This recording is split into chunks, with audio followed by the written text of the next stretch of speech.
vamos a hablar sobre otra decisión que tiene que ver con la política, que tiene que ver con la apertura y cómo cuando se realiza una política de este tipo, cómo repercute, por ejemplo, en las pymes de la República Argentina.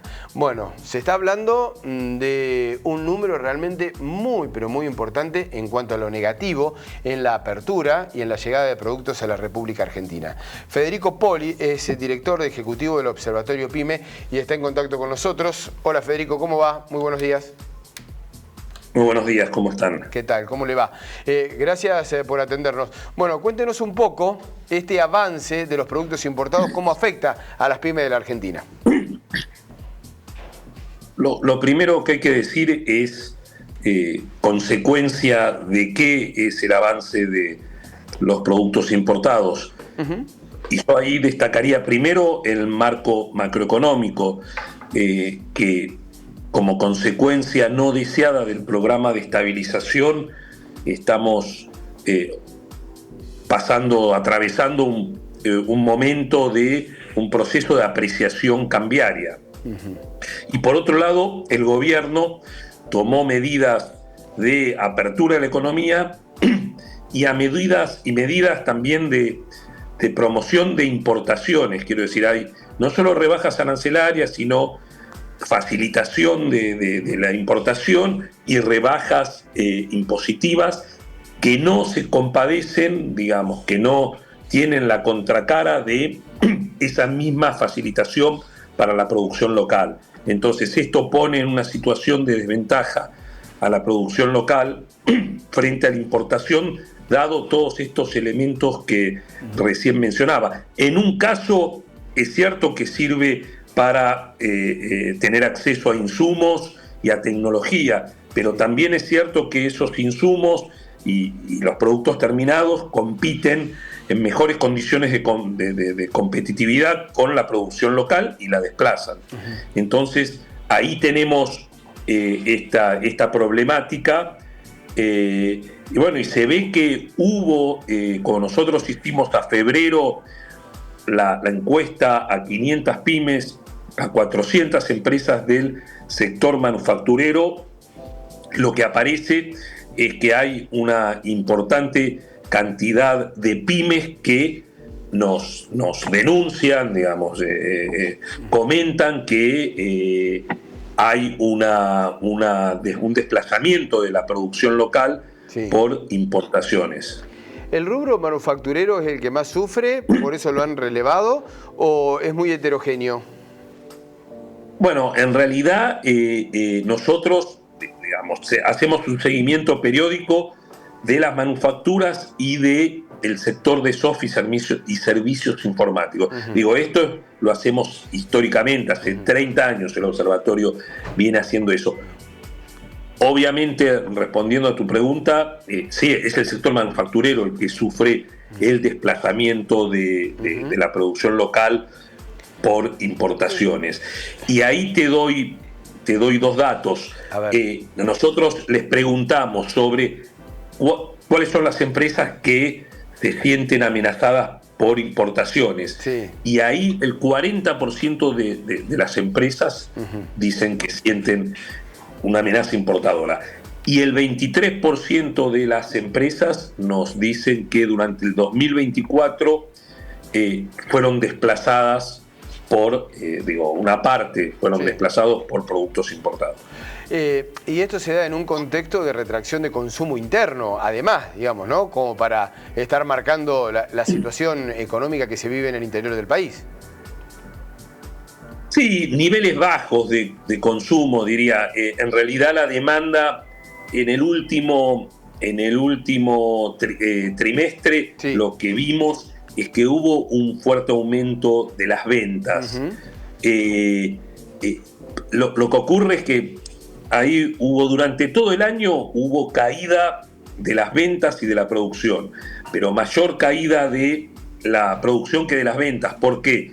Porque hubo un proceso de desacumulación de stocks que las empresas habían acumulado durante los años previos por todas las distorsiones macroeconómicas, en particular por la distorsión cambiaria entre el tipo de cambio oficial y los tipos de cambio paralelos.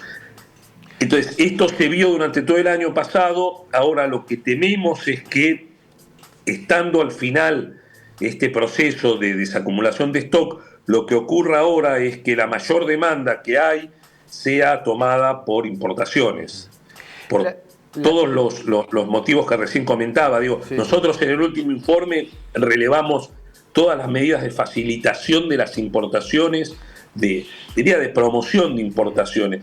Digo, hay medidas por ejemplo,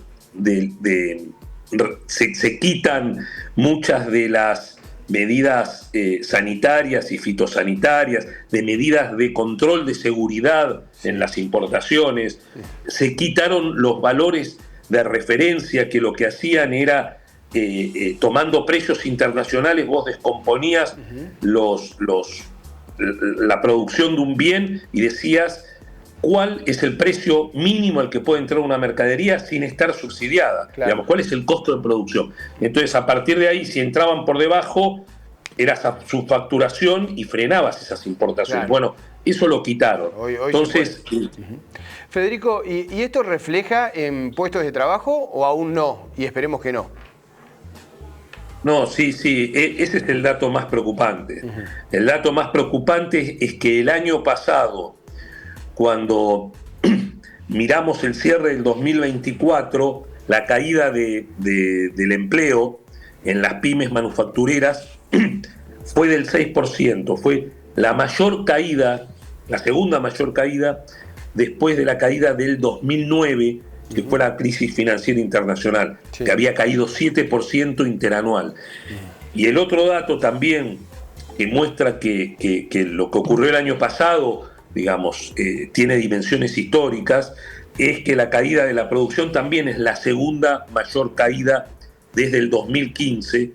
La otra serie es más larga, la de empleos, ¿no? Pero desde el 2015 la segunda mayor caída de la producción luego de la pandemia. Bueno. Es decir, cayó el año pasado 10% y bueno, la pandemia había sido superior. Y le pregunto a futuro, ¿cuál es la expectativa? Mirá, también preguntamos nosotros a los empresarios sobre el humor, sobre la confianza empresarial, sobre las expectativas. Sí. Ahí lo que se ve es que viene creciendo las expectativas desde fines del 2023. Los empresarios esperan que el escenario sea mejor, crecientemente mejor. Para mí está muy influido con el cambio de régimen económico, por más allá de que estén siendo desplazados por las importaciones y que haya habido una caída muy grande de la producción y del empleo, yo creo que los empresarios están dándole gran importancia a la estabilidad, porque la verdad que con inflaciones del 5, del 10% mensual. Imposible trabajar. Con una inflación alta, ¿no? Y que genera mucho conflicto en las negociaciones con los trabajadores, con los proveedores, con los clientes. Entonces, eso es un gran alivio. Y lo otro también, que es cierto que, el nivel de regulaciones del comercio exterior, todo el tema de las CIRAS y demás, era un incordio, y también eso alivia el día a día. Entonces, me parece que en ese sentido los empresarios ven que un nuevo escenario de mayor, liberalización de este tipo de medidas de control y de regulación, los alivia y les hace ver que el futuro puede ser mejor. Ojalá que se dé. La última, ¿han tenido un relevamiento por regiones? ¿Hay alguna región del país más afectada que otro, más allá de los cordones industriales tradicionales? Mirá, lo que relevamos a nivel de territorio es, tenemos una serie de demografía empresarial, es decir, ¿dónde están? Hay más nacimientos que destrucción de empresas. ¿Qué pasa con esas dos variables? Y lo que se vio el año pasado es que después de la pandemia, el 2022 y 2023 fueron años de crecimiento neto de empresas. sobre un escenario de estancamiento plano, muy bajo. desde el 2011, digo, Claro. pequeño incremento. Y el año pasado eso se cortó. Ahora, se cortó y fue negativo el nacimiento, digamos, neto de empresas. Es decir, hubo menos creación que cierres. Ahora bien, la única región, esto fue en todo el país, Sí. la única región donde no pasó esto es en Añelo, en Vaca Muerta. En Vaca Muerta, claro, que está muy traccionado justamente por Vaca Muerta y allí el petróleo. Federico, muchísimas gracias. Ha sido un placer conversar con la realidad de los pymes, que siempre lo decimos, ¿no? Son los que generan trabajo. Ojalá que se recupere el trabajo, ojalá que se recupere la producción y que en definitiva sea una recuperación de la economía para la Argentina. Un fuerte abrazo. Muchas gracias a ustedes. Luego.